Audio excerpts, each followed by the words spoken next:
We're here again. I know we're here again. I'm excited. We have a great show lined up. Absolutely. And you guys are going to love it. And we You're are gonna love so it. happy that you're here to join us. And we are going to get right into the show. Very good.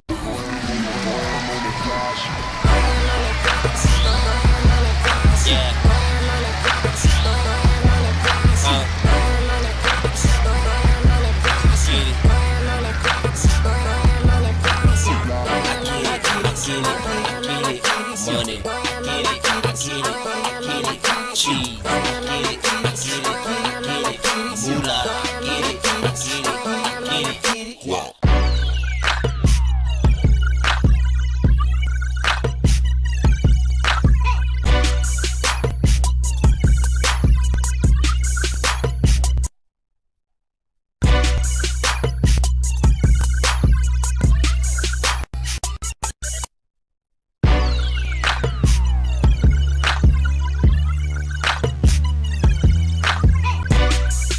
Welcome to Around Town with today's guest, the Team Delaware Soul Sisters of Girl Track, the director of the Civil Citations Program, Donna Pugh, and the sheriff from Newcastle County, Sheriff Sam Pratcher.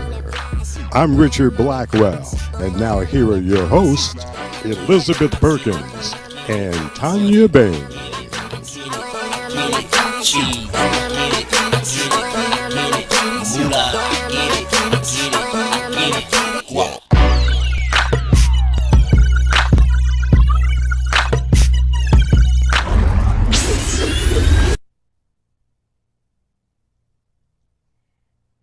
Thank you, Blackwell, for another great introduction. Yes, we are back, ladies and gentlemen. Tan, I missed you. I know, but we've both been in Florida. What part of Florida are you in? I was in Orlando. I was in Palm Coast. Oh, see that? Yeah. So we came back brighter and more beautiful. Yes. And for tonight's show, we have three beautiful ladies from Girl Track. Welcome to the show. Thank you. Thank you for having us. Welcome. They look like they're ready for Florida. I wish. So could each of you tell me your name and what do you do? What's about Girl Track? I'm Judy Mans, and I'm a part of Delaware Soul Sisters, the most awesome group on the East Coast. I've been with the Girl Track since 2016, have grown an awful lot. I've lost over 20 pounds, and my doctor told me I had the best physical I've had in 6 years. Wow. Wow, way to get you. I know, yes. Hi, I'm Gloria Johnson. I've been with Girl Track going on 4 years, started in 2014. I started with Gina Gardner. We started a team in Delaware. And once Gina introduced herself, I'll tell you a little bit more about Girl Track. Okay. I'm Gina Garner. Been with Girl Track 4 years. Okay. Love walking, so this is why I'm here. So tell me, what is Girl Track all about? Girl Track is one of the largest, it is the largest organization for African American women and girls. And one of the premises is that we want us to be healthy and self-care. Okay. So the premise is that you walk at least 30 minutes a day or more if you want to. And it's also around self-care of Black women. You know, we take care of our mothers, we take care of our family, we go to work and we come home, we would take the kids around. So this is an opportunity for us as Black women and girls to go out there and walk 30 minutes a day for self-care. 137, I think, Black women die every day of heart disease. So this is us getting out, walking, taking care of ourselves, taking care of our health, and try to be the best in our best health overall. So when did you get started with Girl Track? Gina and I, we actually worked together, Okay. and we was already on our health routine, and we was doing exercise, we was kickboxing, and I was already walking. Oh, wow. So we looked around and we saw, oh, wait a minute, there's an organization called Girl Track. So we joined it. And we just followed what they promote, walking 30 minutes a day. And also at that time, you could develop a team. So we came around and went through different names. So, and it's like, okay, which name do we want to do? So we did Delaware Soul Sisters. And the whole thing is that we knew friends, and we want everyone to get up and do what we were doing, walking for their health. So we started, and it's really hard because you have so much to do within your schedule. Right. And the premise of Girl Track was started by two best friends, Vanessa Garrison and Morgan Dixon. Okay. And I believe Morgan was a teacher, and she was looking at kids, the students, the black girls, and it's like, whoa, if we don't do something, our young people, our young females are going, they're going to die with diabetes, with obesity, with heart disease. So they came up with, they suggest, do 150 minutes a week, so that's 30 minutes a day. Right. So they started the organization, and we just start doing what they told us to do. Okay. And then after a while, we end up adding people. They saw us out. We're the girls in blue. That's what people say. Awesome. Wow. Yeah, we're the girls in blue. You can go to we walk at Battery Park. Okay. We walk at the riverfront. We walk at DuPont. PS DuPont. We walk Alapocas. Alapocas, Glasgow. We Yeah, do we're everywhere. 5Ks and In our to- neighborhoods. and half marathons. Marathons. She went to Boston in May, 66 years old. I hope you don't mind me telling your age. Okay. She did a half marathon. Wow. Yeah. Wow. So it's not only that, it's part of a sisterhood. We're part of a sisterhood. I checked the numbers today. There's over 150 50,000. Okay. women belonging to Girl Track. They were just at Essence, and come to find out it was, who was part of Girl Track? Oh, Yana Van Zandt. She's part of Girl Track. Yeah. Morgan and Vanessa, they were in Vancouver a couple months ago, and Oprah announced them, introduced Wow, that's them. big, So, yeah. and So then they big time it's now. big time. It's big time. Yes. And their premise, they did a lot of research, and they said if Harry could walk that, Harry Tubman. we Yes. can do that. So what they came out with, also what they did in March, they actually, it's 10 members of the national office. Okay. They started in Eastern Shore. They did the Harriet Tubman Underground Railroad. They did 100 miles In 5 days. in 5 days. In 5 days. So BET caught See the my face. I know. BET caught the walk. It was on ET, Cosmopolitan, everyone. So, and they ended up in Delaware. Yes. They ended up at the Harry Tubman Parkway down there by the riverfront. Right. So we as a team, we were there when they came. We had ladies from Girl Track that came from Memphis, Tennessee, LA, Atlanta, New York, New Jersey to Wow. meet these powerful women Yeah. walking the last part. And it was so in Chicago, and it was so amazing because we met them on A Street in Newcastle, and they knew we were going to be there, the Delaware Soul Sister, but they didn't know everyone else was going to be there. Wow. It was so emotional. I think Judy was like one of the first ones to hug and meet What them. an So experience. it was Wow. an experience. So also with Girl Track, what they did this year, they're doing a teaching. So they're trying to hit 50 states. Okay. I think it's 50 states. 50 states. states. 50 states. And what they're doing within those 50 states, there could be, there was just at Essen Jazz Fest. So, and they do teach-ins. So I think they're doing like maybe 20 or so teach-ins where they go and they organize women. So they was in Memphis. They just did Houston as well. So they hold these sessions and they teach about Girl Track, the fundamentals of Girl Track. So when we do a walk, one of the first things we do is the 7 minutes talk. So I usually say, why I joined Girl Track, Okay. and I have asthma, but that doesn't stop me from doing it. So we talk about that. We talk about what route we're going to take, because when we're walking, we want people to see positive African American Right. women. Right. So we speak, say hi, good morning. We may not get anything back, but we do what we're supposed to Right, do. right. We don't. Yes, sometimes we do.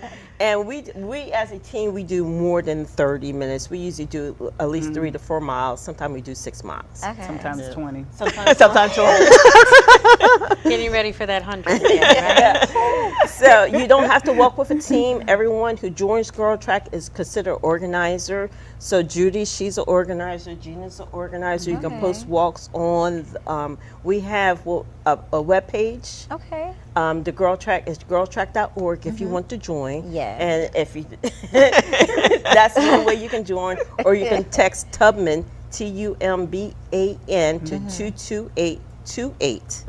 And each team or each chapter has a Girl Track page on Facebook. We're Girl Track Delaware. Okay. So we usually post our walks there. If you ever want to look for a walk, if you're anywhere around, you can actually go to the national page, which is girltrack.org. Okay. And you can go put in your zip code wherever you're going to be and find a walk. And there's all these walks that's posted up, post up there. 50 cities. Wow. And you don't City. even have to know them. You know, No. and you'll be welcomed. You'll be Yeah. welcomed. Beautiful. Where was Tawana just recently? One of our walkers, she was just in Atlanta and she did Stone Mountain. And while she was there, this shirt is the main thing. And You see this blue? when you see this blue, it's like, girl, yeah. Yes. And she didn't even know these women, and they just embraced We each embraced other. yeah. She Wow. FaceTime us, and one of the organizers, one of the national office person lives in Atlanta, and Carla, and I know Carla, and she came here,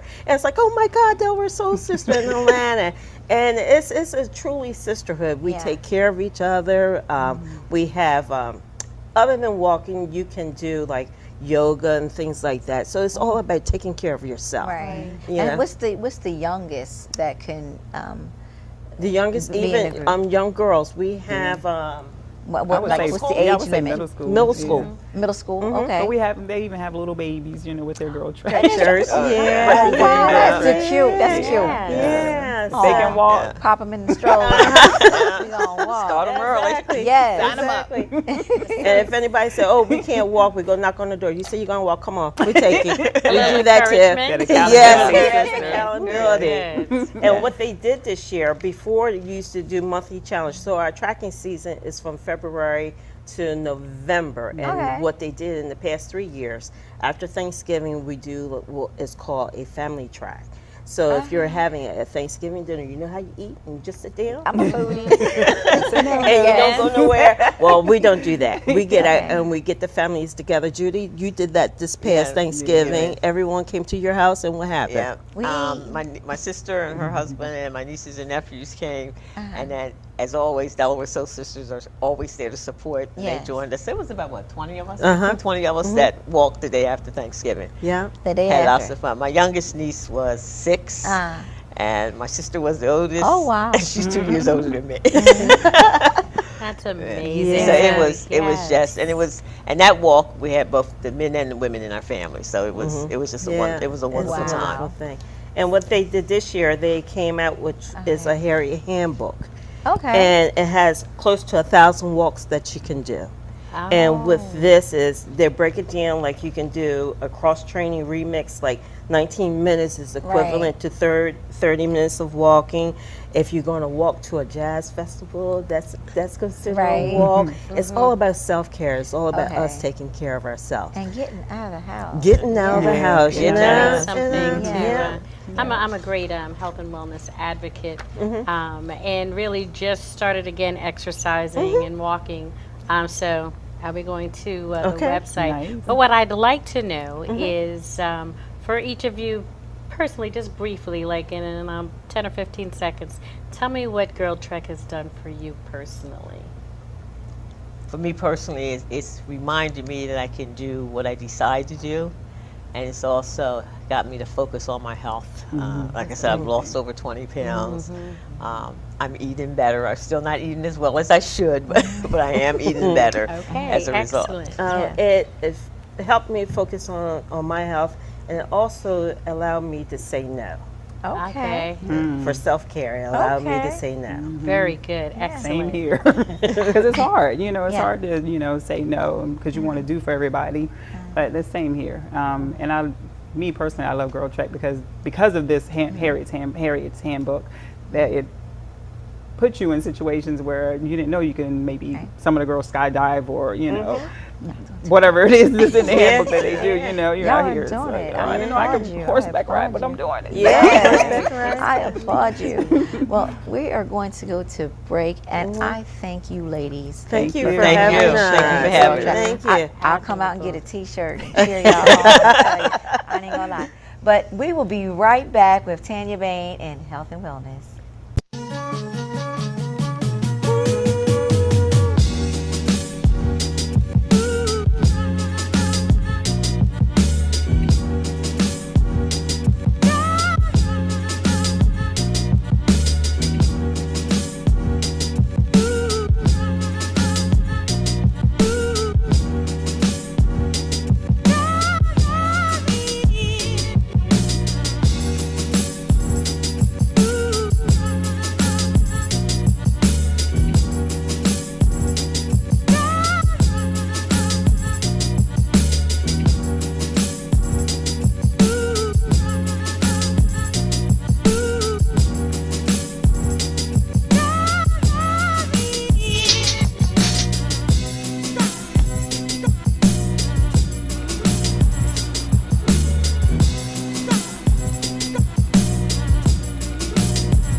Welcome back, everyone. Thank you for staying with us. I am glad to be here with you today. This is the Winning with Wellness segment, and I'm really happy today to be able to share some information with the community that I think is critically important, and it is a solution that I don't think a lot of people know about. So with me today, I have Miss Donna Pugh from the Juvenile Civil Citation Division? Department. Yeah, program. And she's going to share with us a little bit about herself and about this excellent program that we have available to us in Delaware. Thank you so much for joining me today, Donna. Oh, thank you so much for having me. Yes. So tell us about yourself and your program. Well, as you said, my name is Donna Pugh, and I am the program director for the Juvenile Civil Citation Program here in the state of Delaware. Juvenile Civil Citation is an alternative to arrest program that we started here in the state of Delaware in 2015. There's only one other national model that we formulated and looked at before we started this, which is the state of Florida. They have a statewide program, something similar but not identical to what we do. And after visiting the state of Florida, the state of Delaware decided that this was a great opportunity that we couldn't pass for the children here and the youth in Delaware. Wonderful. So tell me about what your interest, your background, and what kind of drove you to kind of spearheading this program for us? Well, I'm an attorney. I'm a licensed practice attorney in the Commonwealth of Pennsylvania. I have been for over 20 some odd years, and we're not going to add up how old I am. But in my career, I've practiced criminal law my whole entire career. I've been an assistant district attorney, I've been an assistant public defender, and I've been assigned to the family court divisions and juvenile court. After leaving practicing law and moving to the state of Delaware prior to getting involved with this program, I actually taught at Lincoln University as an adjunct visiting professor for the criminal justice programs. And I really got introduced into juvenile delinquency by teaching the youth at Lincoln University, doing some academic research. After that, I got involved with a nonprofit organization, Delaware Center for Justice, that really started looking at this wonderful initiative that Florida was doing.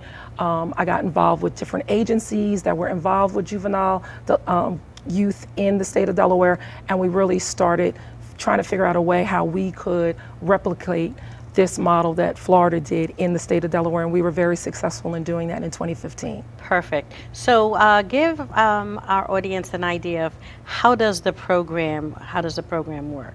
Okay, absolutely. So as I said, juvenile civil citation is an alternative to arrest, which means children that are engaged in misdemeanor behavior that an officer could place under arrest that could be considered a crime. The officer at his discretion can decide not to place the child under arrest, either in the field, whether it's a school resource officer, wherever the incident takes place. He can go into his computer in the car or in his office and issue a written citation to the child. Once he does that, it goes through our criminal justice information system, and our office actually gets it immediately once it's cited, and the family has 7 business days to get in contact with us. Once they make contact with us, the children have a case manager assigned. They meet with the family and the parent or guardian. They do a risk and needs assessment because we want to see what risky behaviors and factors or positive factors that are going on in the home and with the child in their life, that we can reinforce that to stop them from going into the system. Because I said this is an alternative. It's nothing to do with the court system. The child never goes to court. They're never fingerprinted and they're never arrested. But it's not a slap on the wrist because they are held accountable because they have to do community service hours and do a restorative justice packet. So our goal is children that are doing delinquent behavior, that we are keeping them out of the system and going further into the system, but still holding them accountable for their actions. So what types of incidences would qualify for this particular program? Well, currently we have 7 offenses that are eligible. Shoplifting, disorderly conduct, underage possession or consumption of alcohol, criminal conspiracy, criminal trespass of the third, loitering, possession of marijuana, and possession of drug paraphernalia related to marijuana. So we have 7 offenses that are eligible right now, but I'm happy to say that the General Assembly here in Delaware at the end of June just passed new legislation that will make all misdemeanor offenses except for those in Title 21 and 2 sections in Title 11 eligible. So it will be all misdemeanor offenses that youth would now have an opportunity of getting a civil citation and not going to family court. So the legislature actually signed into law?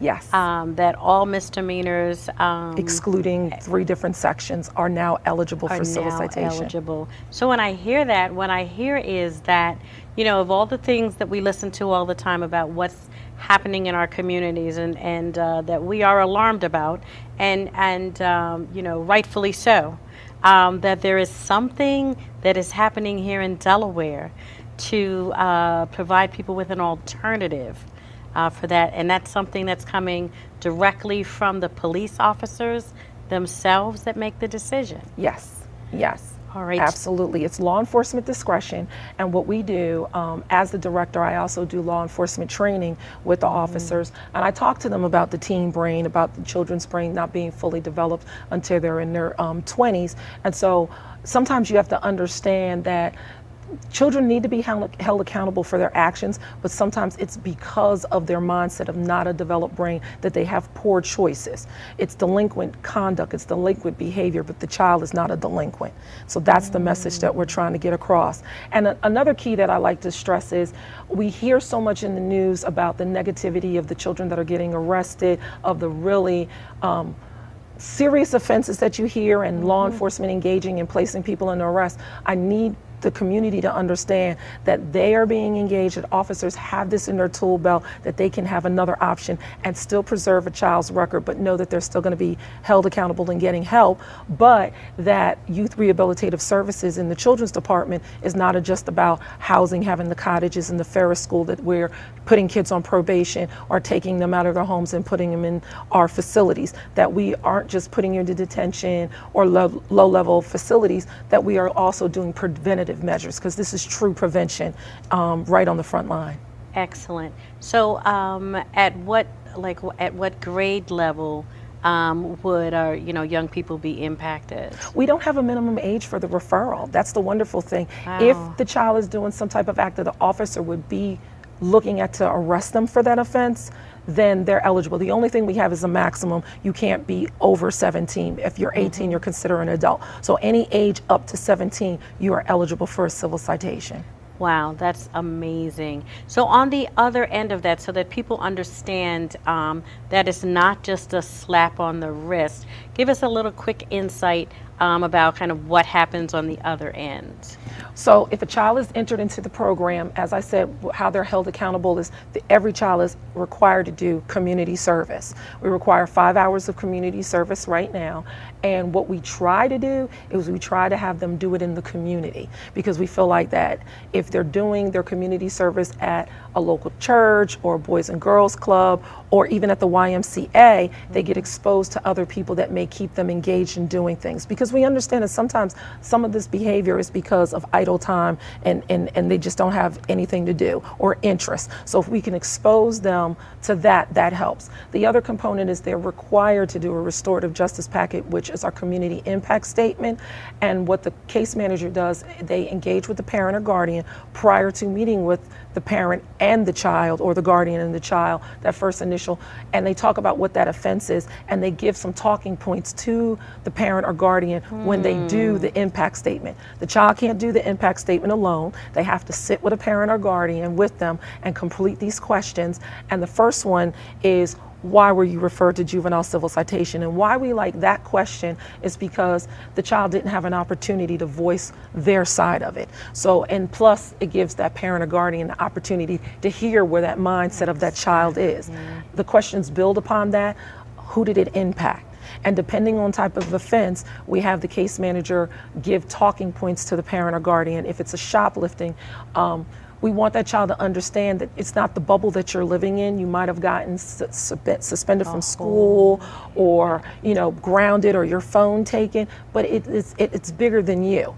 If you took something from a store, if you were shoplifting, what if 1,000 youth did that? How would it impact? If it's a mom and pop or a local community store, what would that do? Would that make them have to increase if they've had large quantities of theft in their store? And then we want them to think about, well, what about the senior citizens or someone that's on a fixed income that can't leave your community, that goes and shops at that local store? If the prices are increased, you've had an impact by your conduct and behavior on a group of people. So for every offense, we give talking points. And ultimately, the last question poses, if you were placed in this situation again, what would you do differently? So if it's something that engages, say, a disorderly conduct, a fight, or anger management, we hope that they learn the talking points that you need to count to 10. You need to find some other situation, how to diffuse a situation. We actually have bookmarkers that we give out to some of our children that have engaged in fighting, how to get along with difficult people, or conflict resolutions, which give them different steps to breathe, count to 10. So, we want them to have tools in their tool belt, and that's what we say. Not only just the child, the parents. Sometimes the parents are overwhelmed. They really are, from working and providing a home. They're overwhelmed and they don't know what to do, and they're looking for some type of help. And all of our case managers have all types of resources. Our case managers come from the Back on Track program, which is housed out of the YMCA, and I really love this program because the children that come into civil citation have an opportunity to be exposed to the why. People think the YMCA is just about going to the gym, working out, but they have a lot of programs, after school programs, Black Achievers, and so many other things that children can get involved in that will keep them occupied and keep them on the right track. One story, I have one young lady that came through the civil citation program, and being involved with the program, she was able to go on a college tour this year. The YMCA did a fundraiser. It was free of charge. If she had never come through the program and been exposed to the case managers, she would have never had an opportunity to do the college tour for free, and now is planning on going to college in the fall. This is amazing. It's about, I typically give a call to action. So what is it that I'm asking everyone to do? And then I'll have you give your information. I'm asking you to share this information with your neighbors, friends, family members so that they're aware of it. This might be an opportunity for you to help someone else become aware of that. So you want to do that. And remember, we want to always think about solutions. We know all the bad stuff that's going on out there. We hear all of that news all of the time. But you have an accountability, and now you have more knowledge, and applied knowledge is power, not just knowledge. Applied knowledge is power. So as we're wrapping up our last 30 seconds, how do we get in touch with you, and how do we find out more information? Absolutely. They can contact our website, which is the kids.delaware.gov, and that's the Children's Department. Once they click on the link, they would go to Youth Rehabilitative Services, which is the division that we're housed under, and there is a link that says Juvenile Civil Citation that has our program brochure, my contact information, my email, my telephone number, our recent stats that we have, and videos of things that we've done. Wonderful. Thank you Thank you for having very us. much. Well, folks, we don't want you to go away. We will be right back with Elizabeth Perkins. And what was the website again? Kids.delaware.gov. Kids.delaware.gov. Thank you, and stay tuned. We will be right back.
Good evening and welcome back to Around Town.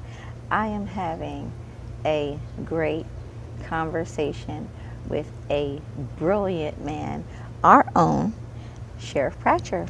Welcome to the show. Thank you. Thank you for having me. But I know you're the sheriff. But before we talk about sheriff stuff, could you tell us about yourself? Yes. Let me start from the beginning. Okay. I was born and raised in a small town in West Virginia called Coalwood. Okay. Now they called it Coalwood because they produced a lot of coal and a lot of wood. hence the name Coldwood.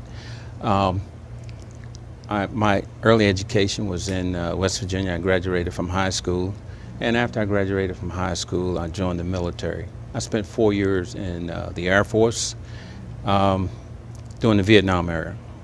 I spent a tour in Vietnam where I was shot down in a helicopter. And as a result of being shot down in the helicopter, I was able to save some other military that were on the ground that we went in to rescue. Right. And as a result of that, I received the Silver Star for gallantry in action, as well as a Purple Heart for injuries that I sustained during combat operations. Right. Fast forward to 1970, I believe. I came to the city of Wilmington, Delaware, after I finished my military career. I spent 26 years on the Wilmington Police Department, starting from a police recruit. I went through all the ranks in the police department up to and including chief of police. Okay. The last 4 years of my career, I was chief of police in the city of Wilmington. During that time, I was able to go back to college. I received my bachelor's degree in criminal justice administration, and I also received a master's degree in human resource management. In addition to that, I attended the FBI Academy for law enforcement executive development. And those experience and education bode well for me. After I left the police department, I spent another 12 years with the city of Wilmington as the director of human resources, and a year as the, well, I was deputy director before I was director. I also spent a couple of years as security manager for the Chester Housing Authority. Okay. I was their public safety director. In 2016, December 2016, Governor Jack Markell appointed me as sheriff of Newcastle County. I felt very privileged to be the appointee because of all the applicants that he could have picked. He picked me. Right. And I think the reason that he picked me is because of my years of public service and proven leadership throughout those years. I have more than 4 decades of public service. Wow. In addition to my work, I was very visible in the community. I was the founding member and president of Noble, which is the Delaware chapter, National Organization of Black Law Enforcement Executives. I also participated on the Criminal Justice Council. Okay. I was the past president unit board at Brown's Boys and Girls Club. I am a founding member of Cornerstone Fellowship Baptist Church. I'm a member of the Military Order of the Purple Heart as well. Wow, congratulations. Woo, that's a mouthful. So tell me, as sheriff, what does the sheriff do? Well, that's a good question. Basically, I could break it down into 2 distinct areas. Okay. The sheriff is responsible for the sales of real property, be it foreclosed property, goods and chattel, as well as the service of process that are ordered by the courts. Right. So those are our primary functions. Contrary to what a lot of people think, the sheriff department is not involved in law enforcement in the state of Delaware. Oh, okay. And that's one of the things that I think that our office needs to do, is to educate the public on just exactly what it is the sheriff's office is involved in. Because, you know, when you say sheriff, you're thinking, okay, we're going to the sheriff, he's going to get this situated, Right. you know, taken care of. And in most states, that would be the case. It would be law enforcement, but in the state of Delaware, it's a row office. Okay. So how many arrests do you make annually? Because I know they have their quota. Well, not being again, not being involved in law enforcement, there are Okay. no arrests. We don't arrest. We don't have any arrest powers at Okay. all. None whatsoever. Okay. So let me ask you, because I have a lot of questions here. Now, I've heard a lot about how the city and the county have been working to reduce vacancies. Yes. Yes. So has your office been involved in that at all? We have supported the city and the county in their ordinances to reduce the number of vacant properties in the city. And we've seen some of those properties come before us at sheriff's sales recently. And it is another way of reducing blight in the community. If we can make those properties viable and somebody is living in it, it's much better than property sitting vacant, Right. where it may attract criminals and different types of criminal activity. Okay. Well, let me ask you this. Like after the crash in 2008, a lot of people lost their homes. Delaware and Newcastle County experienced a lot of sheriff sales. And has that improved as far as the sheriff sales, or are they still doing a lot of this? We are seeing a lot of properties at sheriff sales. Okay. But the one saving grace that people do have is that there is a mandatory mediation process. Okay. And again, I think that we need to educate people a little more on that process.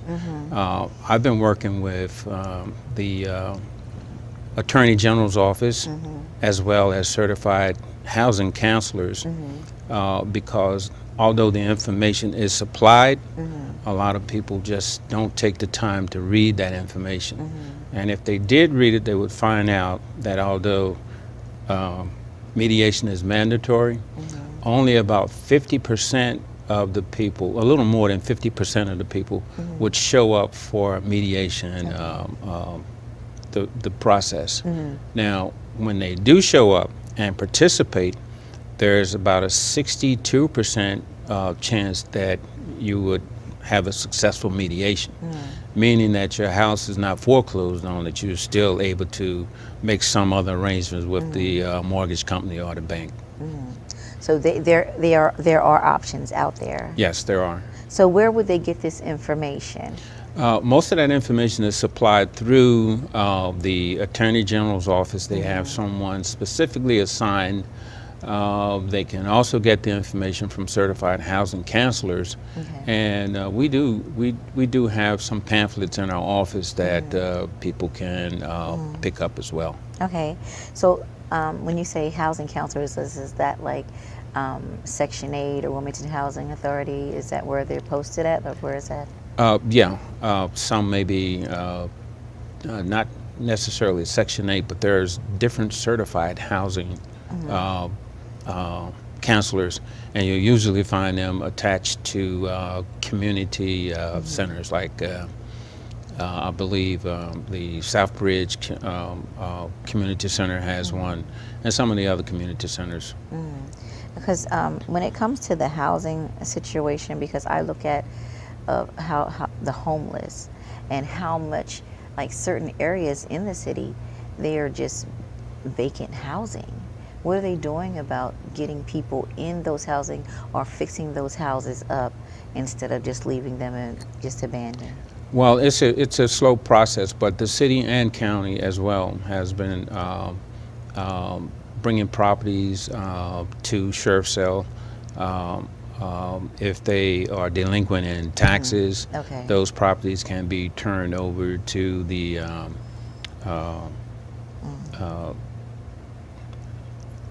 I believe it's the housing bank of Wilmington. Okay. They can be turned over and turned into viable properties. Okay.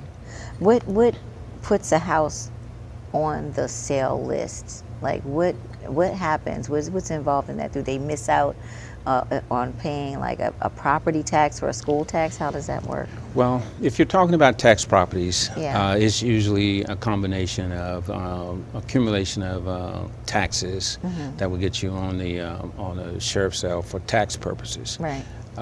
Foreclosures, you are behind in your mortgage. Okay. Generally, at least a couple of years before it comes up on our sheriff's sale list. Okay. Well, let me ask you. A lot of properties, for like the bigger housings, are left abandoned.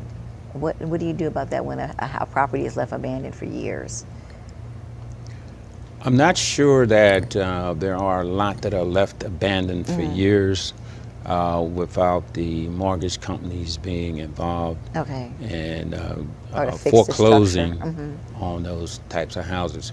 But again, going back to the vacant property ordinances, that's what those are designed to do, is to take those properties that are vacant and have been vacant for a period of time and get those properties back online. Okay. Well, some of my viewers wanted me to ask you some questions, so I got questions right from our viewers. And the question is, what percentage of those houses are owned by minorities? Well, I cannot give you a percentage of the housing that is owned, that are foreclosed, Okay. that are owned by minorities, but I can tell you this, that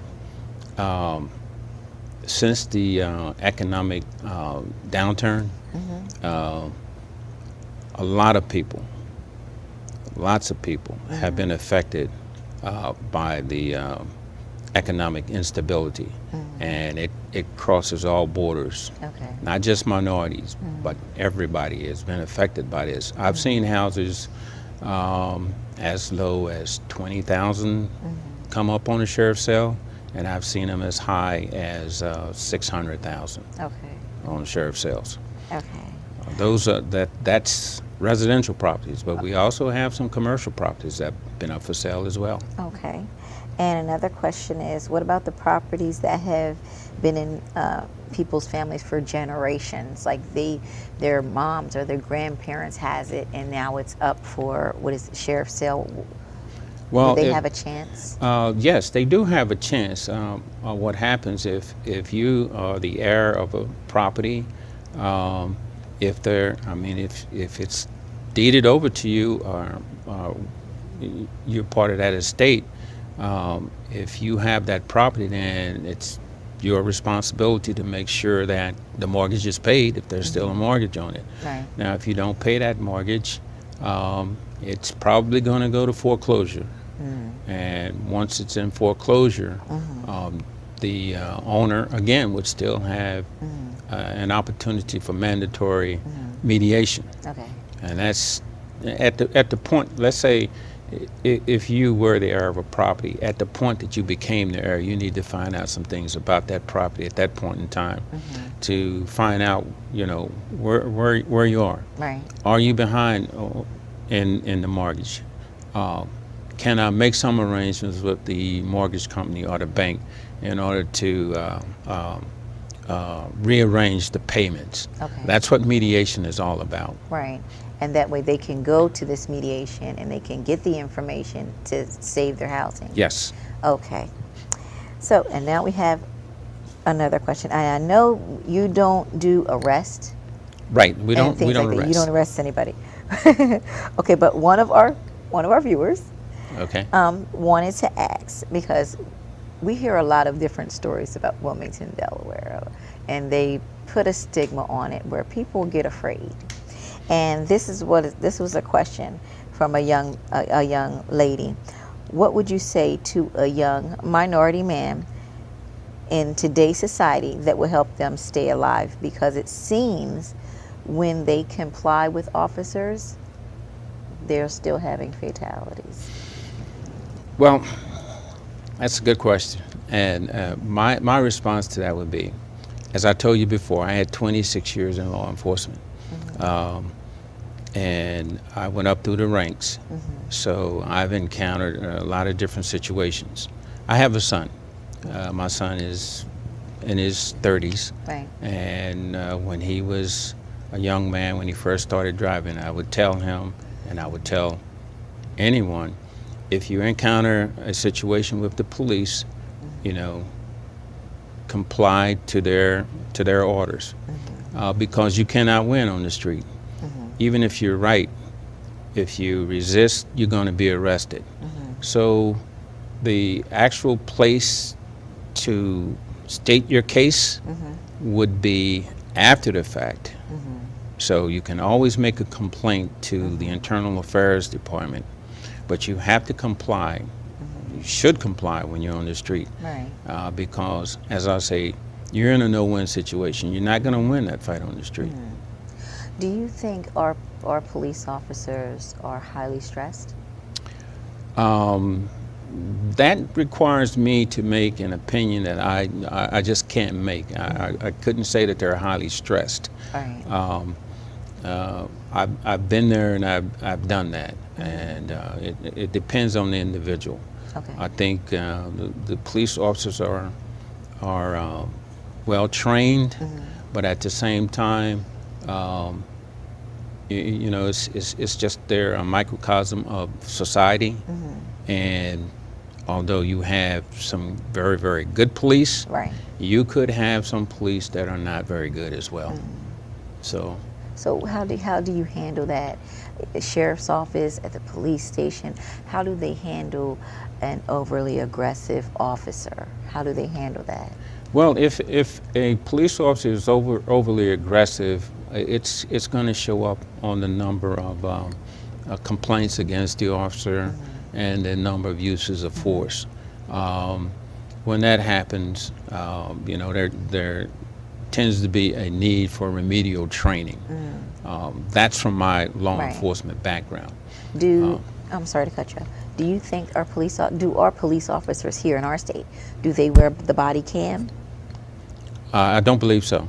Let me preface that by saying that I've been away from law enforcement for at least 20 years. Yes. But I'm not aware that they're wearing body cams in the state of Delaware. Could I ask you this? I know you're not a police officer, you're a sheriff, but when we're out or people are out and something's going on and people pull out their cameras, why do the police officers say, put your phone down, put that away, you're not allowed to tape this? Because, like I said, people are scared, and that's the only thing that people have to say. Let me put my camera out right now because I don't know how this is going to go, because I'm in a lose-lose situation anyway. I've seen situations where people have videoed different incidents where their cameras were not taken. As I said before, I've been away from it for a while. I don't know that you have the right to seize the camera. Okay. But I'm not an attorney. Right. So you know, that's just my opinion. I don't think that you can, but that's again, I'm not an attorney. Let me ask you this: what are the plans? What is your plans for your first full term?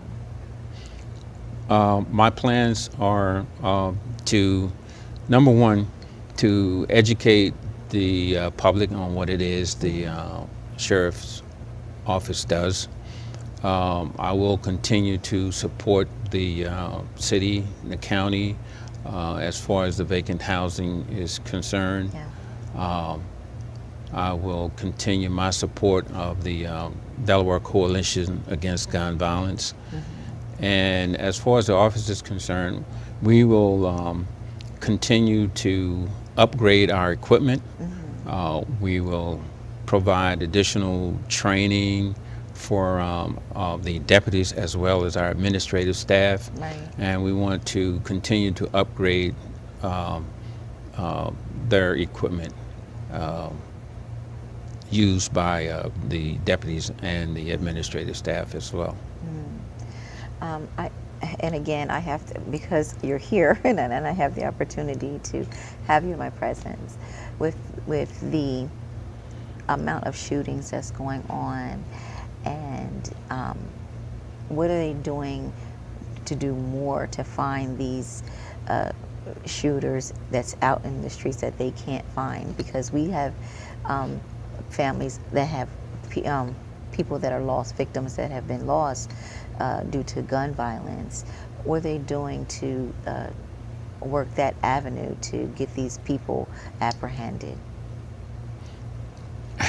I know. I have to go back to what I said before. Yes. The sheriff's office is not involved in law enforcement, so I wouldn't have that kind of information on a day-to-day basis as to how a investigation is being conducted. Right. I could only give you something, a perspective that I would have based on what I may have done years ago, and I don't think that would be fair. Right. Well, I would say that you're a very fair man. You're understanding, and when we have conversation, you gave me clarity on things that I might want to have known about, and that's why I said to the audience that I'm having an amazing conversation with this man, and you got to get to know him. I'm glad that you're going to be in office, and being in office, I'm glad that you're there for us. So how do you feel about Wilmington, Delaware? I mean, like you're here, you're going to be in office. How are you feeling? How's the office treating you? Well, Wilmington, Delaware is my home. Yeah. I enjoy my job. I'm very serious about the job. I'm very passionate about what I do. And we want to just continue to improve our effectiveness and efficiency within the office. I live here in the city of Wilmington, have lived in the city of Wilmington since over 50 years now, and I enjoy this city. Yeah. I really do. Thank you. Thank you for coming to the show.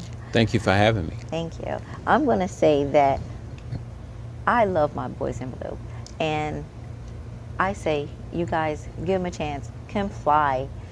Say hi to them. Give them some love, because they're fighting for us, and they're putting their lives on the line for us. So the next time you see an officer, like I do, always say, hi, I'm praying for you, and be careful out there.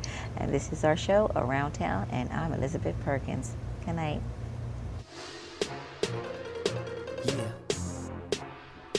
Let's get it on, baby. Baby boy B. Let's get it.